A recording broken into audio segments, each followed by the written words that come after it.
without further ado, welcome again. I think what we want to do is start. We spent yesterday looking at, questions like how we got here, how we got to the point where we're basically one of the most punitive countries in the world in terms of criminal justice. And we now want to look at what we can do to get out of it. I mean, are there ways, or can we get out of it in light of, this week's election?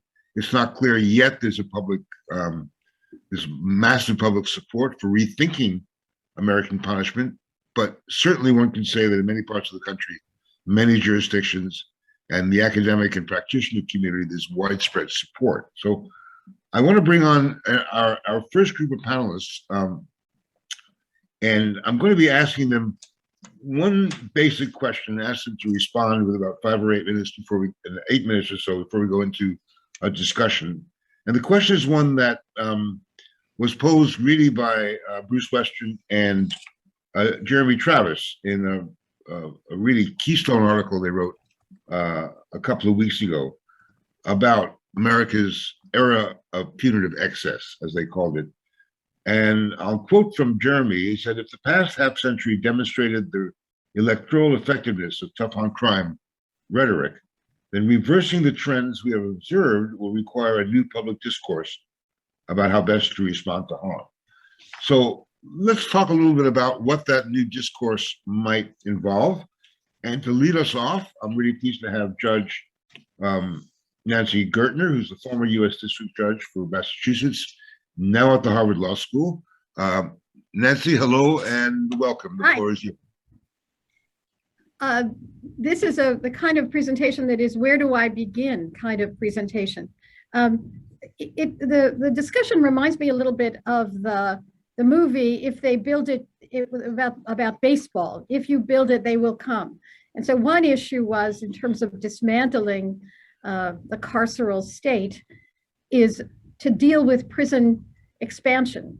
As a young lawyer, I remember being involved in opposing a new mental health institution for women. And it was an interesting discussion, which is that, the existing institution was largely male, only had one room for women. Let's build a new institution, but we were going to build a new prison or new mental institution that would not just have one room for the 2 or 3 or women that we were talking about, but it would be a just in case there were other women, we would make it bigger. And so and we opposed it because it was clear that if you build it, they will come.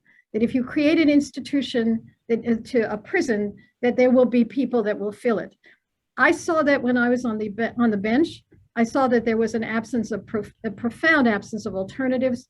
There's a man that I recall I sent back to prison because he had been late to meetings at his halfway house. They didn't want to keep him anymore. There were no other halfway houses, and we couldn't find a place for him to live. So prison becomes a default when there are not other alternatives. The other thing that I've seen now, but both when I was on the bench and since then, is that the process of undoing what I've come to call the habits of mass incarceration will take time. The habits of mass incarceration, which enable a judge to think that a 20-year term or a 30-year term is no big deal. 40, 50, 60 years ago, we thought that 5 years was a big deal. You see this in the resentencing of juveniles now. We're getting life with parole as a result of the Supreme Court decision in Miller. And what's the or they're getting life without parole, or life with parole rather, or they're being resentenced to a term of years. And judges across the country are resentencing them to a term of years, 30, 40 years. We have to change the habits of mass incarceration that have essentially legitimized sentences of that length. I see this as a federal judge, and when the sentencing guidelines became advisory, judges followed them in it. Nevertheless, we have to ask what institutions can in fact be reformed. I dealt a lot with the Bureau of Prisons when I was on the bench, and I do now. And getting the Bureau of Prisons to change, to reflect the changes in the First Step Act, to reflect compassionate release, is like turning around an ocean liner. What are the habits of mass incarceration, the institutional constraints? it seems to me the media has a great role in this. When I was a judge, every time I didn't follow the prosecutor's recommendation, the article would be Gertner, the prosecutor recommended 10 years, Gertner gave him 3. And the implication was that the benchmark sentence was what the prosecutor wanted. And this was before prosecutors like Larry Krasner. So the media has an enormous role in changing the conversation. What would the conversation be changed to? We have to talk about alternative structures like giving power to communities.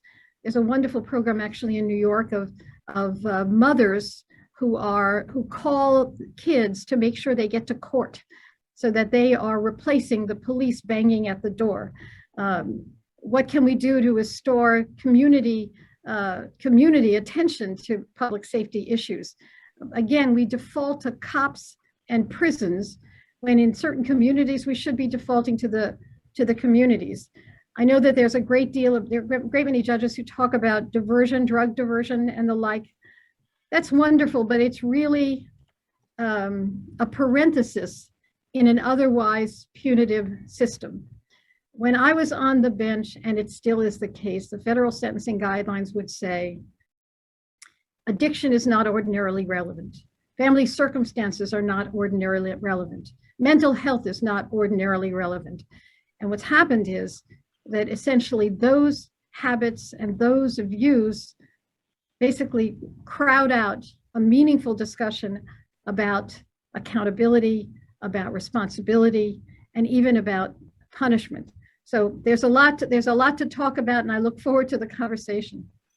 Thank you, Judge. So let's look at it from the inside, perhaps get a different perspective. Renaldo Hudson is Director of Education for the Illinois Prison Project. He's been on death row in Illinois. He worked for 37 years while he was incarcerated in the Illinois Department of Corrections, where he developed projects such as the prison newspaper, Statesville Speaks.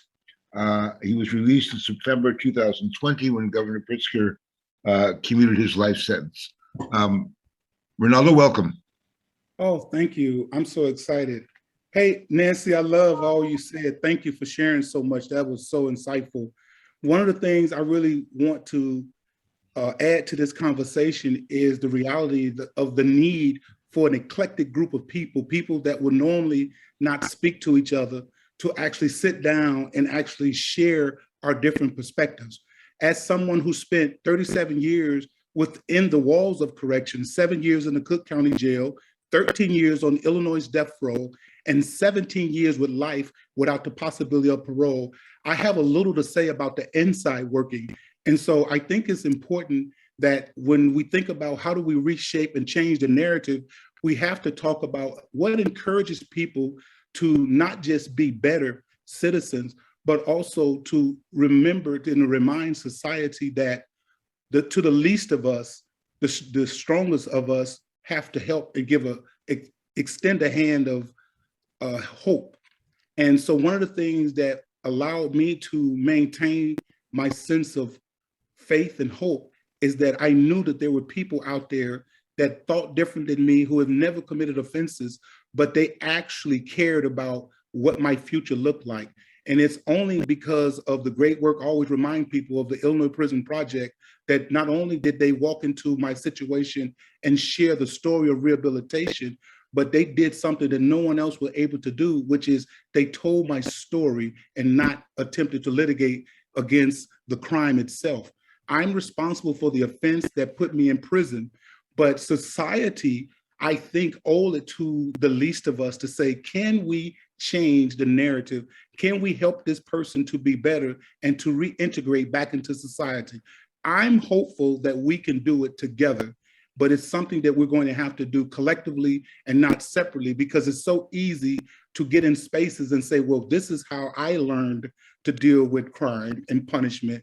But I can tell you from personal experience, I don't know one person during my 37 years that said, because of the threat of a sentence, I did not do or I would not do this. But I know hundreds, if not thousands of people that are waiting right now for a second chance. And it won't come if judges and prosecutors and those that committed the offenses as lawyers, if we don't come together, we can't change this narrative and the problem with mass incarceration. So I think that's important. I can't emphasize it enough that we need each other and we can't do it alone. And so one of the things that we were able to do was we actually established a program called the Building Block, and we specifically talked about how do we give autonomy to people who have been placed in a system that they're only dependent upon, they become dependents. And you have to get in a place to where you understand I'm an independent, right? And that's what began to help me to transition and to be able to walk out of prison and walk into employment. So I became the director of education for the Illinois Prison Project because they opened the doors, not just to my liberation, but to thawing me out. And I think it's important for people to understand people need opportunities to change and to believe that this country, as big and as strong as we are, we care about the least of them. Thank you. You're muted. Thank you, Renaldo. Let me move right away to Lee Kovarsky, who is co-director of the University of Texas Capital Punishment Center. He's a leading scholar of the death penalty and habeas corpus, and he remains an active death penalty litigator. Lee, the floor is yours. Everybody has such lovely backgrounds. I'll consider it a success if I'm able to keep my children's candy wrappers and frozen puzzle pieces strewn about my office out of the frame. Mercy is central to the discourse on decarceration, or at least it should be.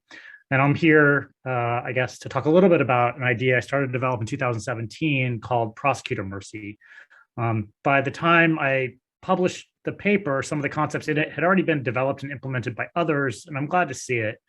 What interested me most was not so much what prosecutors could do to reduce prisoner entry at the front end of the punishment sequence, but what decarcerative steps they might take at the back. And I wanted to develop a theory supporting back-end decarceration that local prosecutors might lead. So under state post-conviction law, it was really hard for a prosecutor to act, even multilaterally, to get somebody out of prison, absent some sort of constitutional error. Many states simply bar non-parole discharges. And the question is whether that state of affairs is desirable. Is this social decision really a social decision for which it should take a village? And why this inconsistency? Why are we willing to empower prosecutors so much at the front end of the punishment sequence, but so little at the back? Why do we shut prosecutors out of mercy giving?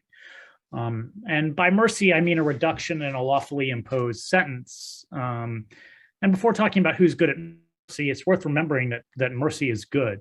The basic case for mercy is that it reduces human suffering. It reduces the suffering not only of the affected prisoners, but also the suffering of prisoner-adjacent families and their surrounding communities. And the human suffering in American jails and prisons is particularly acute, as those facilities house 2.3 million prisoners, or about a fifth of the world's prison population.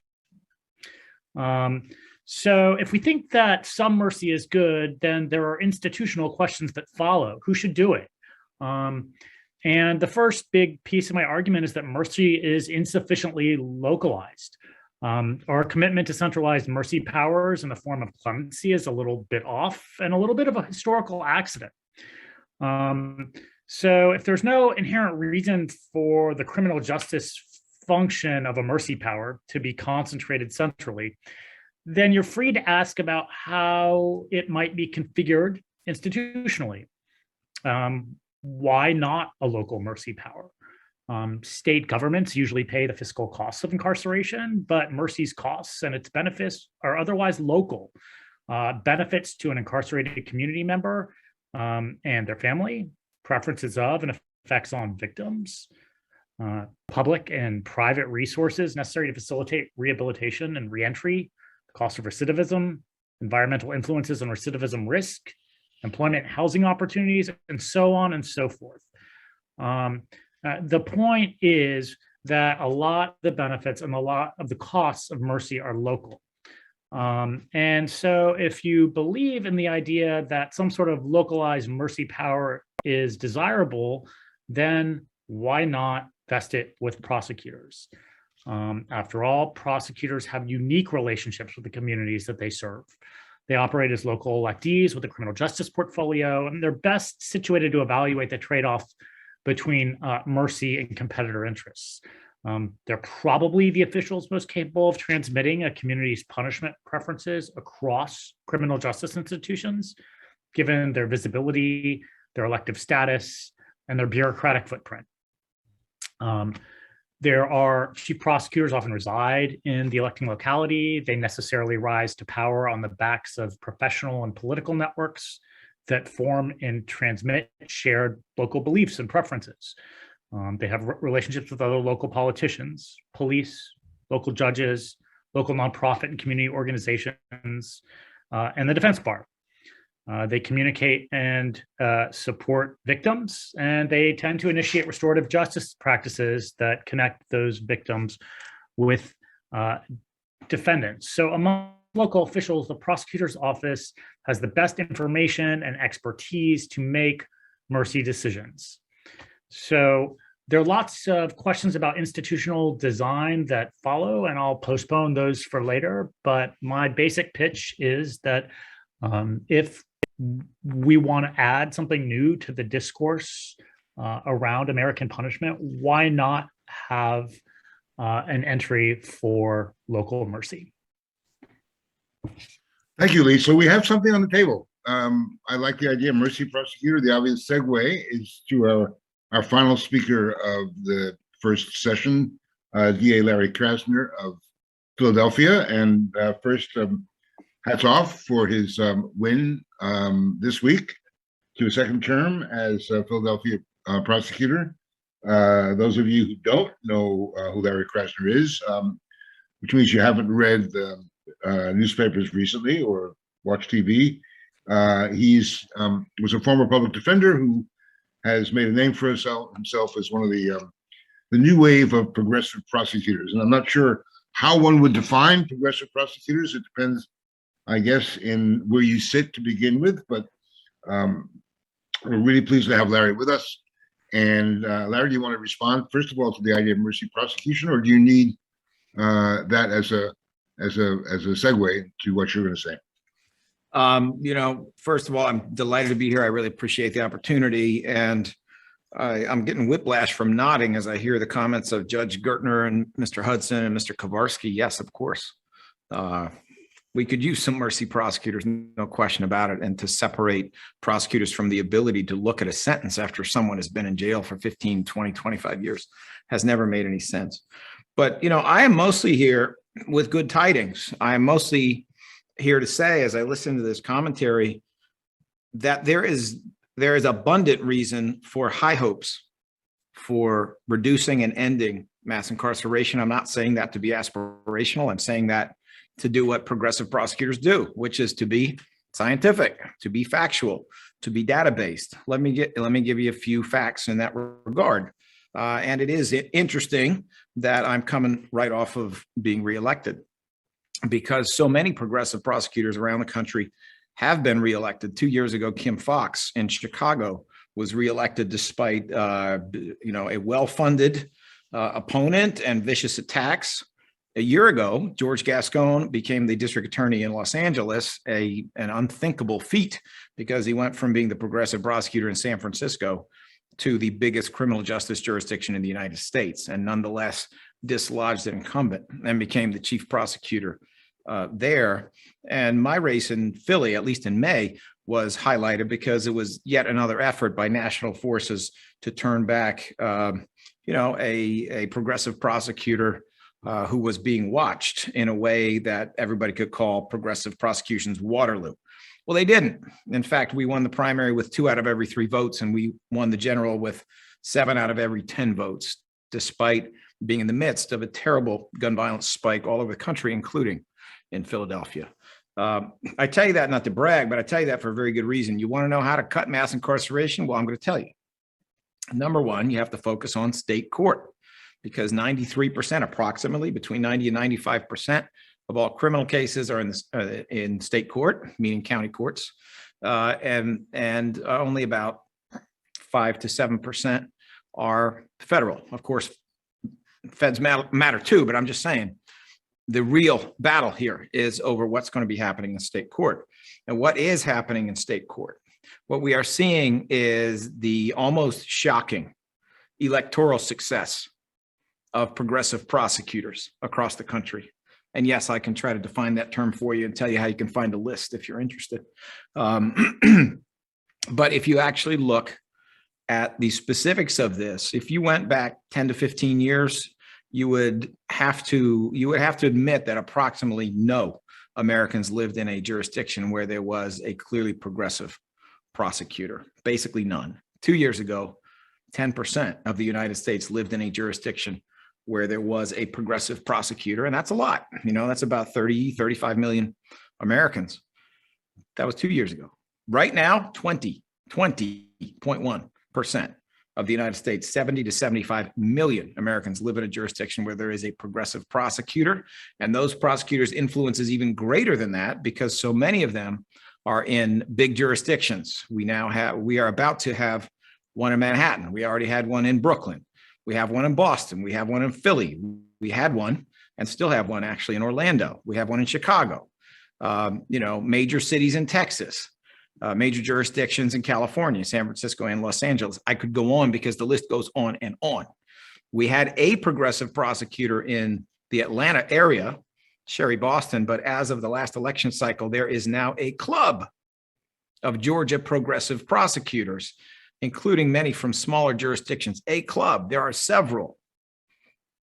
This is spreading like wildfire. And if you actually look at what is happening with those who were elected, somebody show me somebody who's been thrown out. You know, Mosby in Baltimore, reelected.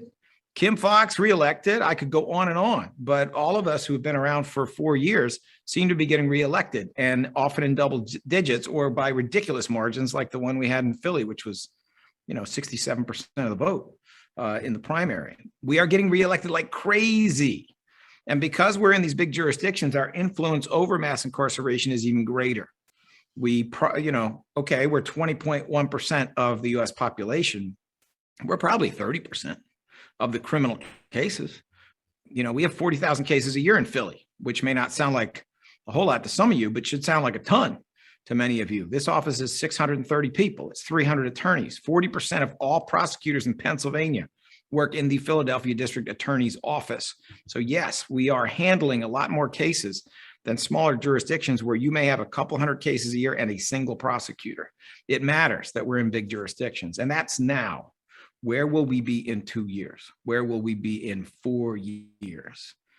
So why does all that matter? It matters because you can slam the brakes on mass incarceration about as quickly as you can cause mass incarceration. We came in 2018, and but in the first 2 years of our administration before the pandemic messed up all data by shutting courts, but in those first 2 years of our administration, we cut in half the future years of incarceration that were being generated by the Philadelphia county courts. Cut it in half, by half, okay?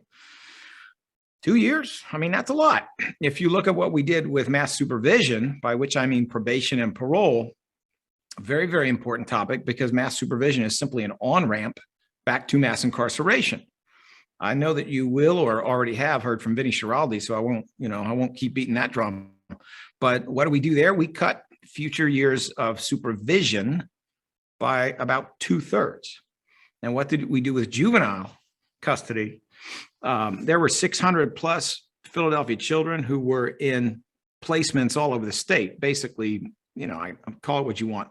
Reform schools, juvenile jails, call it what you want, but they had to live there with or without barbed wire. 600 plus when we came in, that number is now 100 plus. It's an 80% reduction, 80%.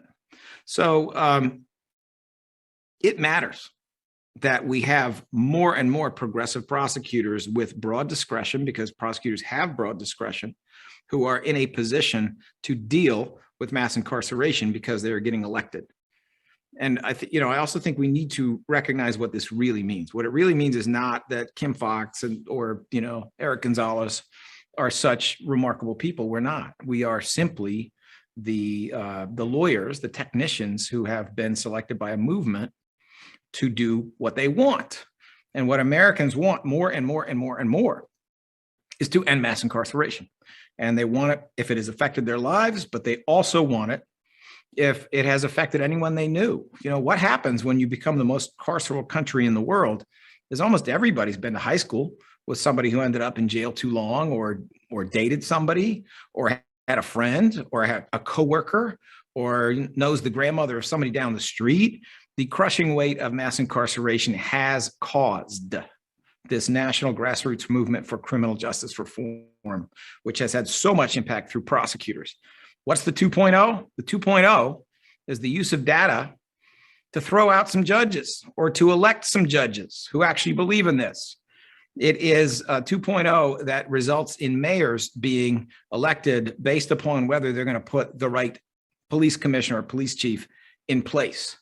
It has to do with sheriff's elections. I could go on and on, but I'm at my 8 minutes, so I will stop.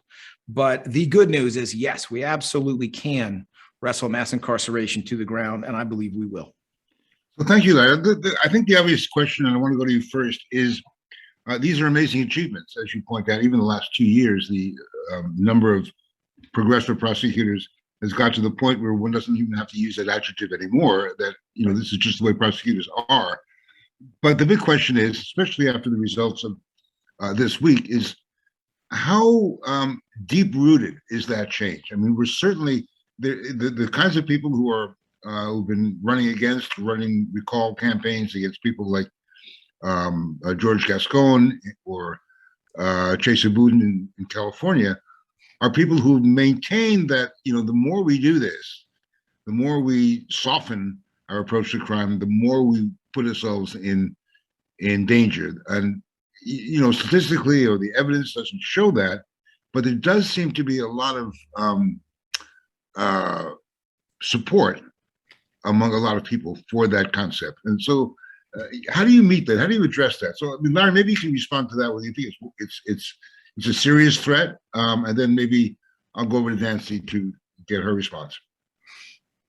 Is it a serious threat? No, it's not. You know, we have institutional media that's living in its silo, and we have a lot of well-educated, affluent people who are living in their silos, and we have a lot of you know, public sector unions, correctional officers, and police officers around the country whose unions leadership is controlled by their retired members. And please don't forget that. You're not actually hearing the voice of active police officers when you hear you know, lunatic Trumpy nonsense coming out of the mouth of the leader of the Philadelphia Fraternal Order of Police. No, these election results speak for themselves. It is stunning.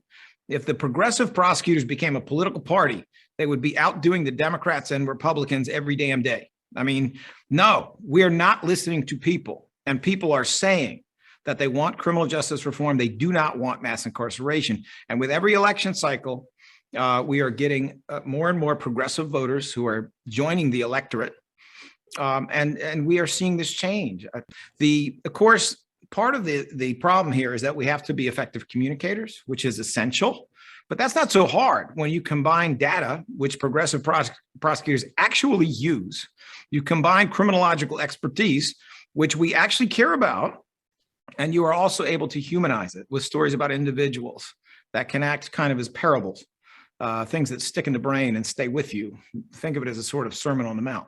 If you are able to do that, then you are going to have tremendous success, because I'm telling you right now, the people are already there, not in every state, not in every county, not in every rural jurisdiction, but the people in general are already there. I will give you one final point and then I'll shut up, I promise. I actually think criminal justice reform is inextricable from saving democracy. And I say that because I've been watching. And when you have criminal justice reform on the ballot, whether it's some kind of ballot measure or it's something legislative, or it is a candidate for sheriff or a candidate for district attorney or for mayor, when you have it on the ballot, you see these tremendous turnouts of unlikely voters, never voters, brand new voters, because they finally have an issue that affects their lives and they're willing to come out to vote. I wish the centrist Democratic Party, I wish the president I voted for, Joe Biden, would get it, because then we wouldn't be losing Virginia. Then we wouldn't be almost losing New Jersey. It ain't that hard. You have to actually put issues that people can vote on that affect people's lives, not just the same super voters you've been tug of warring with Republicans over, as you did your Bill Clinton Republican light. Not them. We're talking about the voters who should be voting, who don't participate, because the Democratic Party is always in the middle and always tug of warring over them. This is the lesson that, anyway, all right, I'll stop. I agree. I agree, but I want to sort of tease out something that Larry said, which I think is important. The question is, how do you keep the backsliding? How do you institutionalize this? And one way that Larry talked about institutionalizing it is with data. I was on a program with Oren Gur in your office, who was presenting your statistics. Rachel Rollins in Boston presented statistics about the significance of not prosecuting, shoplifting, and the people that haven't been prosecuted for minor crimes, in fact, have not engaged in recidivism at all. So the statistics are important. You need a media that will basically publish those statistics, so that the information doesn't just come out in electoral settings, but comes out regularly. And as I said, I have major gripes with the media in the way that I was covered as a judge. I've been watching the information about the so-called COVID crime spike. And there have certainly been people who've come forward and said, aha, the reason for the crime spike is bail reform or Black Lives Matter. And it has taken people to come to the table with data to say, no, actually, we never know why crime goes up or down, but take into account the absence of school programs, drug programs, the issues with respect to domestic violence. Take into account all the institutions that failed, that were dismantled or that fractured during COVID, that led in fact to the crime spike. But that data, that information, that counter narrative has to come in, because the notion here is that you're dealing with, we're the jurisdiction of Willie Horton.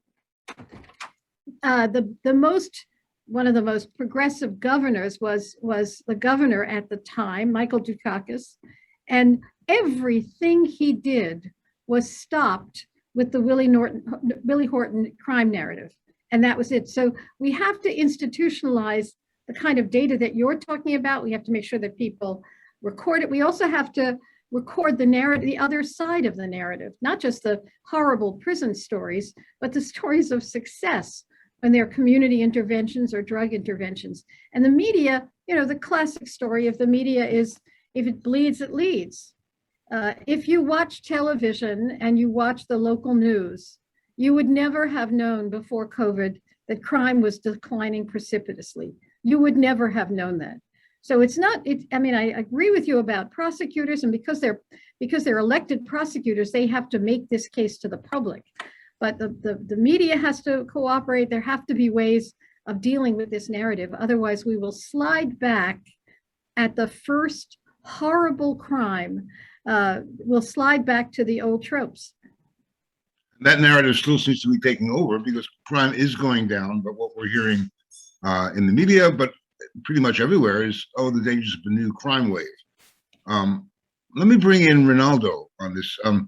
For the longest time, the question has been, who is a legitimate part of the conversation? And justice involved folks have not been seen as legitimate parts of the conversation, haven't been part of the dialogue, haven't been part of the solution. And Renaldo, I wonder whether you think folks who've been formally incarcerated, who are still inside, have a role to play in changing the discourse. Absolutely. I think we have a major role in this conversation, because what happens is the people who don't want to see real reform have had control of the microphone, and they control the narrative. And so they're very good at scaring people, like, oh, they're monsters and they can never change. Well, I'm a byproduct of that happening. Like, I can say to people, listen, Okay, do I scare you when you look at me? When I was 19 years old, I made a horrible decision.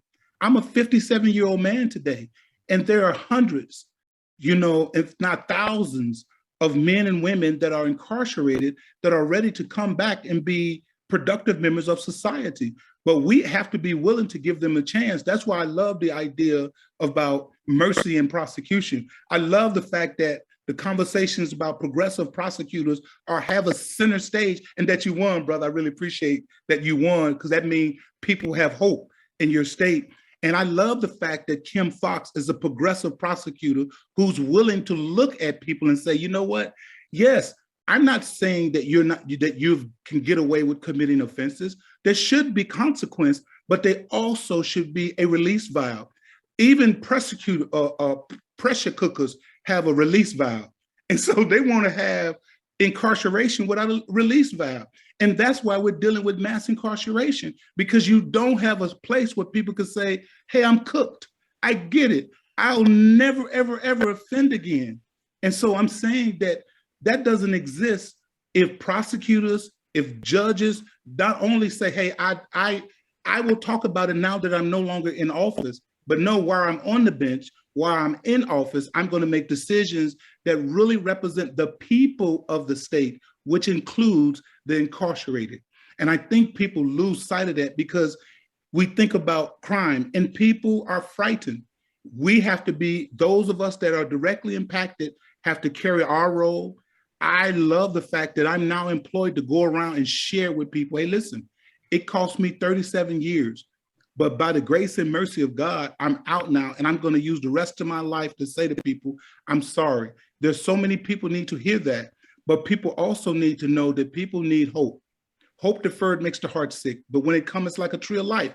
I can now say I know what that looks like because of progressive prosecutors and because of the tremendous work, I can't say it enough, by the Illinois Prison Project that not only helped to liberate me, but they also helped to thaw me out. And there are thousands of people that need that same hope. And we can do it if journalists start putting the directly impacted people in front of the public that's not monstrous, because they think we're all monsters. We may be responsible for horrible acts, but we're also responsible for the kindness and the empathy that coming from traumatic experiences and sobering up.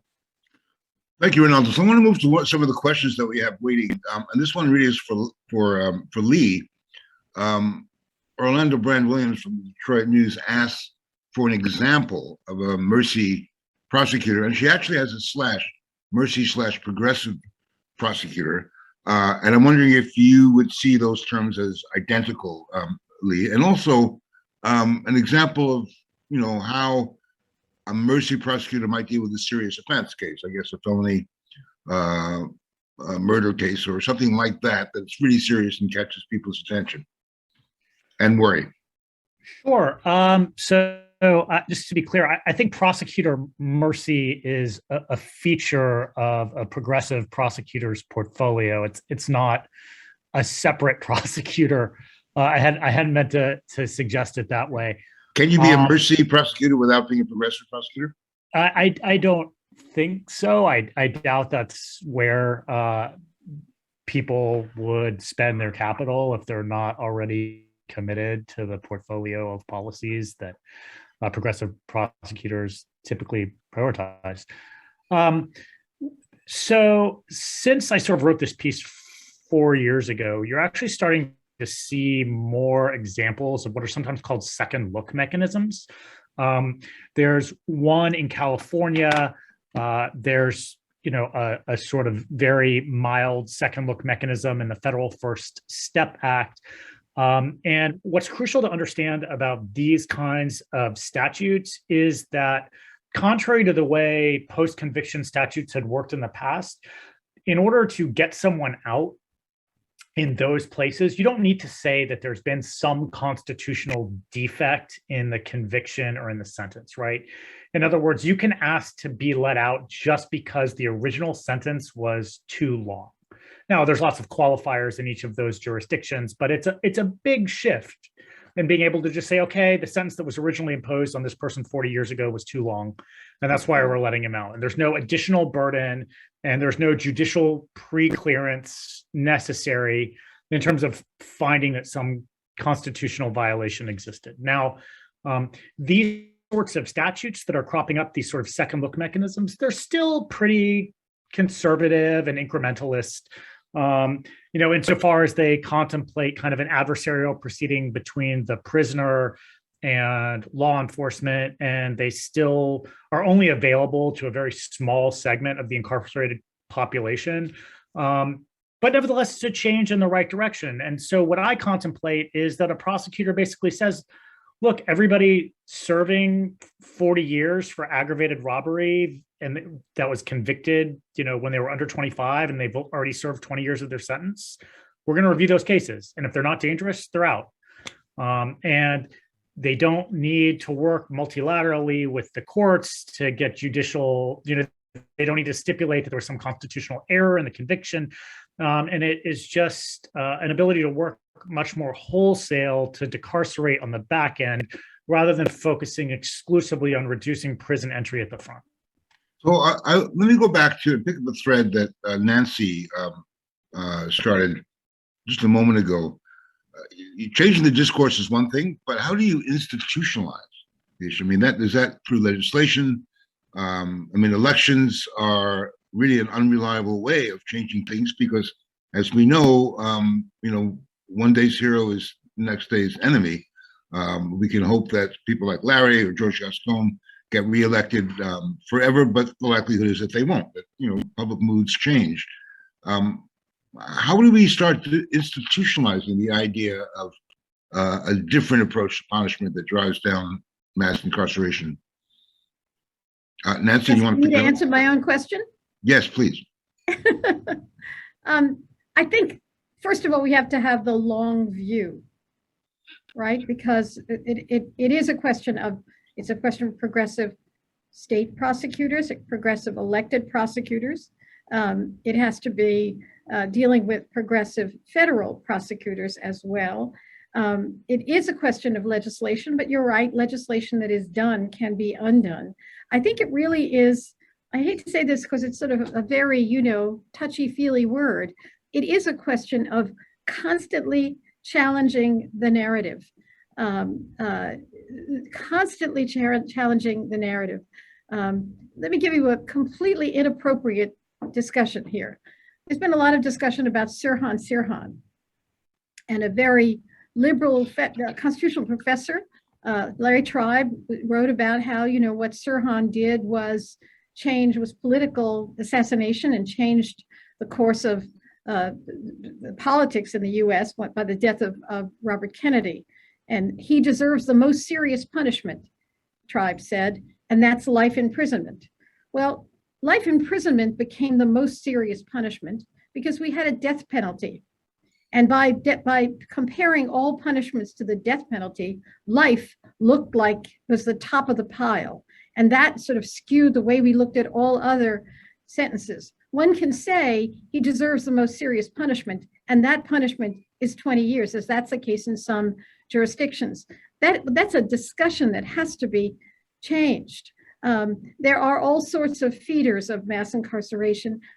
Professor Aya Gruber wrote a book about the role of the women's movement in mass incarceration, which was a stunning discussion. That is to say, women who were appropriately outraged about sexual violence want someone to go to prison, and their pressure in some places constantly bid up the sentence. We translated our indignation about the crime, which was right and substantial, into a number, and that has to stop. So it has to be a discussion. It has to talk about recidivism. It has to talk about the kinds of things that Larry Krasner is talking about what works and what doesn't. We stopped talking about what works. I'm only stunned that the discussions in the 90s that increased drug sentencing never had any discussion of what actually works. It was like a bidding war. Well, today is 5. The problem didn't go away. Let's go to 10. Oh no, let's go to 15. we have to have a discussion about what works, and we have to have that about alternatives as well. We established yesterday that a system that's based on revenge or retribution is not a system that really reflects our own values. But the real question that's hanging in the air is, what kind of system do we want? I mean, what are prisons for? What should they be for? What do we want them to be for? And I don't know if it's a question that has an easy answer, but answering that gets us part of the way, I think, possibly towards how we institutionalize a different approach. Certainly in Europe and in other places, they do have a different approach. And we saw, for instance, the new Manhattan DA, Alvin Bragg, say he pledged that he will not sentence anybody to longer than 20 years unless there's a really egregious crime, certain exceptions. I mean, that may be a start. I don't know if someone like DA Krasner would agree with something like that, but how do you move to a system that is ostensibly not there just for revenge, but has, but fulfills other goals or other values, which we haven't defined yet, but perhaps one of you can define them. Maybe Larry, do you want to take that, and after that go to Lee? Sure. Well, I think we all have to be honest, and probably a lot of the people attending this event, the participants, have to be honest that we have not been in high school recently. For anybody who has been in high school recently, they don't know who Lester Holt is. And they don't know that the paper of record in Philadelphia is the Inquirer. They don't even know what the nightly news is. What we have to do is we have to engage social media. We have to engage this new trend of hyper-local media that is covering the activity in a single neighborhood. You know, we have to move away from newspaper reporting that would report on areas of poverty and high crime as pathology. They did not go to those locations, understand those locations, develop relationships before a story about it becoming, plagued by heroin came out. They came in and covered it as pathology. The worst president of my lifetime, Donald Trump, knew something about social media. He lied his ass off, but he knew something about social media. Is there some reason we can't? We could actually tell the truth. Imagine that. Wouldn't that be something? So, I think that really is a part of it. What would I like to see? I mean, I would like to see the United States in many ways resembling what is happening right now in modern Germany. Yes, I said modern, and I said it for a reason. Modern Germany, where there is no death penalty, where every single defendant is considered for parole, which they may or may not get at 15 years, where you have carceral facilities where people, in many instances, drive home for dinner, reconnect with their families, and then come back to the jail to sleep at night, where you are paid to learn the German language so you will be employable when you come out, because so many people in there are actually not capable of speaking German. And you're also paid real money to do industrial work while you're in custody. Why? So you can get a job. The entire system is built not around punishment, but around what they call, quote, reintegration, unquote, into society. It's built so you don't come back. So you go out and you're employable. You have better things to do than crime, so you don't commit crime. And what do they have? They have 1/9 the level of homicide and 1/9 the level of incarceration in a country where, oh boy, did they know how to do violence. That's what I'd like to see. I mean, I could go on what it looks like inside of these facilities, but it's very, very encouraging. If you've ever been there, they don't try to dehumanize you. They don't try to confine you all the time. They try to change you so that you are capable of not coming back to jail. That's what we always should have been going for. So the idea that we can actually learn something from other countries is quite a radical one in terms of our justice system. But we're going to be exploring that much further this afternoon in some other panels. But before I go to Lee, I want to tag on a question that just came up in the Q&A box about how you would meld the system of mass incarceration with the system of mass supervision, which arguably has as much of a driving role in the kind of mass incarceration system we have now. You mentioned mass supervision issues in your opening remarks. Go a bit further and tell us how you might change that or institutionalize changes in that. If you go all the way with Vinny Schiraldi, who will be speaking later on today, you would just drop the entire system altogether and imagine a new one from scratch. Well, I think what you do immediately is you end the practice of these very, very long periods of supervision as much as the law permits, and then you try to change the law. So, the data is pretty clear that the first couple years of supervision can be helpful, often are, the third year less so. And that if you're supervised for more than 3 years, in general, it actually makes things worse. It's not that it's merely ineffective. It's that it tends to put you back in jail for stupid reasons like, oh my goodness, you had a little THC in your blood, or oh my goodness, you went to your job instead of going to your PO to report. In Philadelphia, we got a little famous for a certain rapper by the name of Meek Mill, at least that's his public name, who kept going back to jail for things like popping a wheelie on a motorcycle. Not kidding. One of the things you do is you really shorten the periods of supervision down to periods that are useful and proportionate to the offense. Another thing that you do is you take technical violations and you cap them. You create ways to limit how much time is given. That can have a tremendous impact in terms of what we could do immediately. Thank you, Larry. Lee, back to you. Perhaps talk a little bit about the idea of, mercy prosecution is a way out of this trap of revenge and retribution. And maybe you want to tackle a little bit about how you would fit your ideas in with the reform of the mass supervision system we have. Well, I think that the same approach that would facilitate a more mercy-oriented set of prosecutor practice is also the same reorientation that would allow us to change the way we approach America's prisons.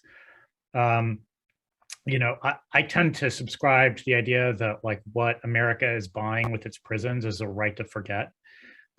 What they want is the ability to put people into these facilities and then forget about them. They're not deterring anything. They're not rehabilitating anything. What they're doing is othering. They want these people away. And you're not going to change the way we approach the set of practices that prevails in those facilities without breaking that way of thinking. And unfortunately, COVID's been terribly depressing with respect to, in terms of what it tells us about how we think of prisoners. We say that, we can't release prisoners during COVID because of the danger to the public. And of course, people invariably are excluding the prisoners themselves from how they define public interest in those scenarios. And when they talk about public health, they're not attentive to the health of America's prisoner population, which is at considerable risk because of the density that prevails in their living environments. And I just don't think we can really do much either with respect to prison conditions or with respect to early exit from prison facilities until we break the cycle of othering that occurs when we send people there. So let me move to another issue, and this is one of the questions that was just raised in our Q&A window. Since we have a media audience, and this is a conference aimed at changing or improving or nurturing the quality of reporting about punishment, what stories are the media not telling? What could they be telling? How do they avoid, or how do we avoid taking crime stats out of context? They can't be ignored, obviously, and the figures show violent crime is rising. When you see a figure of 80% increase, what it doesn't tell you is that figure might mean that there are now 6 murders in the city as opposed to 4. But nevertheless, the percentages are awful or sound terrible, and they have to be reported. So, I'm interested in your ideas in general about what the media might be telling and might be doing better. We'll be going back at this in a few other panels today, but feel free to butt in. Maybe Renaldo, you'd like to speak first, and then go to Nancy. Yeah, thank you. One thing I would like to say really, really quickly, with all due respect to everyone on this panel, language is vitally important. And so one of the things that is a struggle, I think, with the media and those that speak in behalf or on behalf of those of us that are a part of the incarceration system is the way we're labeled and branded, right? Prison language issues. Yes, language. prisoner, inmate, offender, right? Rather than person who committed an offense. I'm Renaldo Hudson, right? I'm not offender inmate Hudson. My name is actually Renaldo. And education is a major part of my rehabilitation. One of the things that we discovered inside of Danville Correctional Center in Illinois was that when we were given the autonomy and the responsibility that comes with autonomy to conduct ourselves in a way that was respectful, and it made staff safe, it made the population safe, and all the offenses and charges that would normally off the chain in terms of statistics left because we were giving the space to begin to work on ourselves and begin to have conversations about who we are and start identifying ourselves as different. And so I think it's vitally important for those that are so, because like, listen, I'm clearly out of my range with the pedigree of people that's on this panel. But the one thing that I think is vitally important is that it appears to me that I'm the only person that's sat in prison on this panel for over 37 years. And I can tell you the way we're referred to, the defendant, and not named, or prisoner and not named, it makes it easy to dismiss us from the conversation. And I think that it is troublesome. It's troubling to me to feel dismissed, even though people may feel like I don't have anything to contribute to the conversation, when in reality, those of us that have the credibility with the youth today, sadly, are those of us who are actually coming out of the criminal legal system, right? And so we want to actually use that influence to speak to people, but we have to be a part of the eclectic group of people having the conversation about what real change and reform looks like. And it looks like all of us together. It can't be singular. It has to be the collective group. And you have to recognize, I believe in accountability and responsibility, but I also believe in second chances and rehabilitation. And that comes through, in my humble opinion, through proper education and learning effective communication. And so I just wanted to add that to the conversation. Thank you. Larry, it's often said now, it's almost a trope, that prosecutors are the most powerful people in the system. That's probably true, and it ends up becoming a stereotype. And I'm just wondering how you feel the media has handled it. I mean, we cover the system as an adversary system. Someone wins, someone loses, and it's hard to see how you can get around that without sounding Pollyannish. Well, I think historically, mainstream media has handled it miserably. I don't think there's any question that what bleeds leads has been, the mantra for print press for many, many decades, and also for local nightly news, to some extent, even national news. I don't think there's any question about that. And the clearest illustration of the harm that has been done is that over the past approximately 30 years, during the exact period of massive rise of mass incarceration, what we have seen is that even though crime was going down steadily all of those years, the members of the public were convinced at about a 65% rate on average. My stats might be a little off, but they were always convinced it was going up. I mean, you want to have some bad policies? How about this? Brainwash an entire country about something false. And that is unfortunately what has happened. Obviously, there have been wonderful journalists. I have great respect for them, but folks, you're not most of them. Most of them have really have a very serious reason to feel bad about what they have done. And that has to change, and I think that does take us once again back to the importance of social media and hyperlocal media. This is the future. This is where it's going. And, a lot of people, I'm 60 years old. Well, I still watch Lester Holt on the nightly news on those few nights when I'm home, right? I remember Walter Cronkite. That to me was a sensible world where you didn't have a fractured media of 60-second bites, but we have what we have and we can use it. We can take it, we can use it. We don't have to just leave it to American Nazis. We can use it ourselves in ways that are really constructive. Nancy, it looks like you were going to say something. Well, I think that there are so many things that the media could add to this. It's sort of like I there are so many ways in which coverage of crime is canned and formulaic. So I mentioned one was, the measure of fairness is what the prosecutor asked for, and that's all that is the measure of fairness. It's canned in terms of, you look at both sides, and one side would be the officer that did the arresting.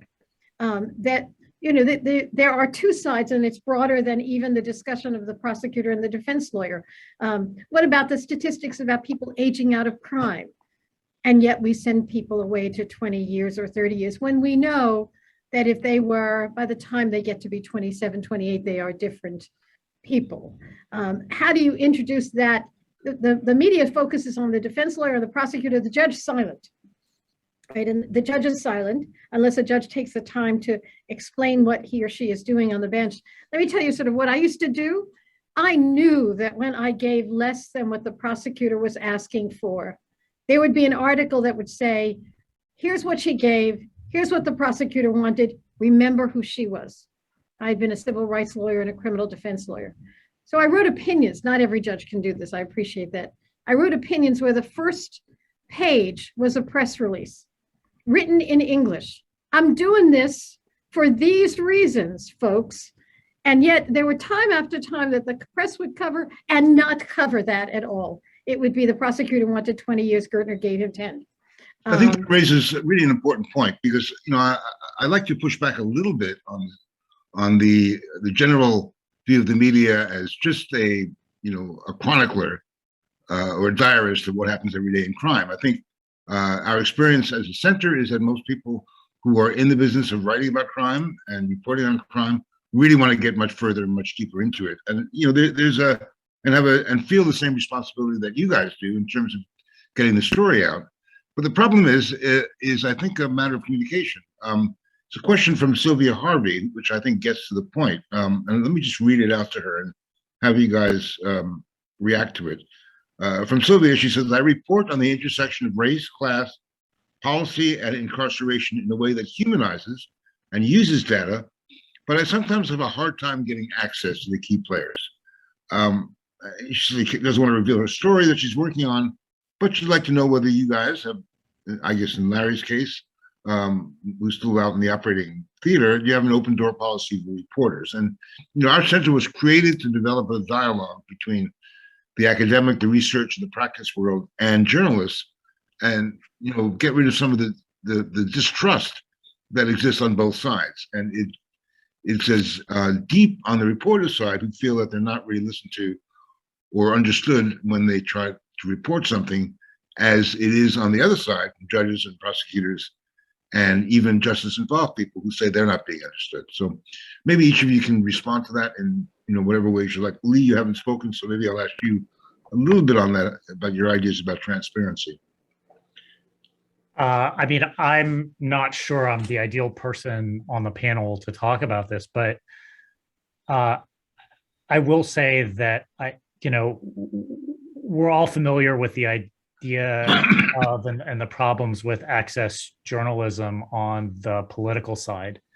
And I think there's a form of law enforcement access journalism that is problematic too, right? Like it's not fun to be a journalist and hear the words like, well, just don't write the story if the only side you can get is from the cops. But I think especially after, all of the videotape that we've got, and when we're able to compare the videotape of a law enforcement encounter with the police description of the law enforcement encounter before the police know that there's video, we're learning just how much those two things diverge. And it seems that maybe not the people on this call, but as a journalistic community, journalists are under skeptical of the information that they're getting from law enforcement. And I appreciate that there might be challenges to acquiring information on the other side, but maybe if all you can do is get one-sided information, then the answer is don't write the story, not write the story with just the one-sided information in it.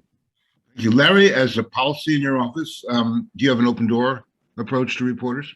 I'm not sure exactly what that means. I can tell you this: we put up a dashboard which has real-time data available to the public. which I think goes in the direction of transparency. I think that's important. I can tell you that Kim Fox in Chicago has downloaded a ton of data and said, journalists and academics, come and get it. Do your own analyses. And certainly we spend a lot of time with journalists, but understand, journalist means many things in Philadelphia. It means Black radio, which is extremely influential and widely ignored in the silos of power. It does mean these other things that are available in addition to the, and I say this with some sadness, in addition to the financially dwindling mainstream papers. And in addition to, the local television coverage is basically about fires, cats up trees, and sensational crimes, maybe a little sports and weather in which they give you fraudulent information about the weather and hopes you'll keep watching, right? I mean, that's kind of what we got here. So we do allow a lot of access. I think it's very important to do that, but it's not reckless. I mean, there are some journalists who are just awful and have no interest in the truth, and they're just trying to perpetuate the same narrative, and I'm not helping. So we have a little bit under 2 or 3 minutes left in our time slot. And what I want to do is there's an interesting question from Melanie Eversley for Renaldo, which I think maybe sums up a little bit about where we've been and where we might want to go. And Melanie says, looking at the roots of your experience, Mr. Hudson, what was the factor that you felt was the most effective? You spent 37 years inside. What do you think got you out of it? I mean, how did you become an advocate for the incarcerated rather than just simply a victim? The long-term psychological effects of incarceration we all know about. How did you muster the strength and the ability to overcome them? I will be really, really frank. I stopped feeling sorry for myself. That was the beginning. And realized that I had to put work in, that I had to be, and I knew I was better than my worst decision. And so I began to, when I went to prison, I couldn't read or write, but yet I signed a statement against myself. But I'm guilty of the crime, right? But I couldn't read the very statement that they used against me because I couldn't read. And so I realized that a part of my responsibility to looking forward and outward was learn to read so that you could say to other people, hey, you're better than that, and I'm sorry, and really understand what it means, right? I had to teach myself what respect means so that I can get to empathy. And so how could I ever have empathy for a victim of an offense if I don't understand what it feels like? Because my whole life was saturated with, violence and drugs and alcohol. But that is not an excuse. That's just a part of my story. And I think too often people's story is not told. That's why I thought I would never say this, that I'm in love with a prosecutor and I'm in love with a judge. I love y'all too today. I'm in love because this is the type of stuff, man, that people dream of. And being heard, because it's so often is the problem, is we're never heard. And there are so many people who want to say, right, to the people that they have offended, I'm sorry. But we have such an adversarial system that as soon as you walk into the system, the first thing they say is, you have a right to remain silent. Anything you say can will be used against you in the court of law. You have a right to return. And so you immediately start to think that you're at war with the system that you really need help from. And we need each other. If I can't say anything else, we need each other if we're going to heal our America, because I have a stake in this race and I want to see people safe. I want to see people restored on both sides of the fence. And so for me, I started thinking about that without an out date. When I started thinking about rehabilitation, I was waiting to be executed.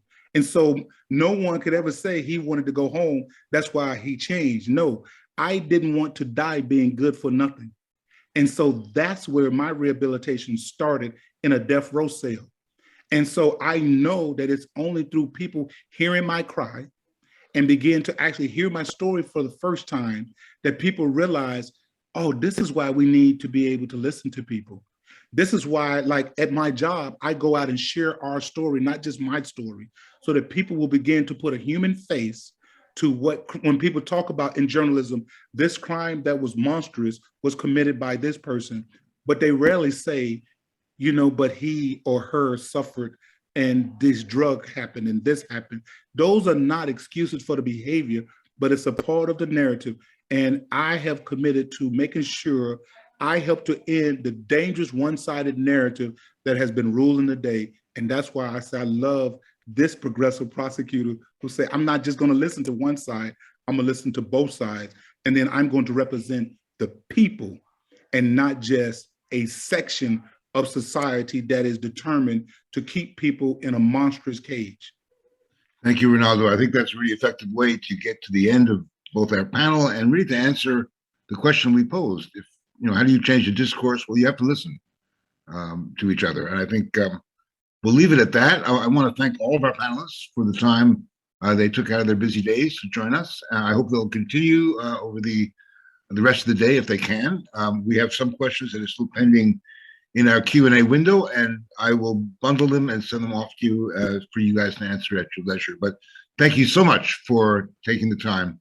This was really useful, provocative, thought-provoking, and I hope we'll see you again. So we'll take a 10-minute break before we move into our next session. Thank you very much. Thank you, everyone.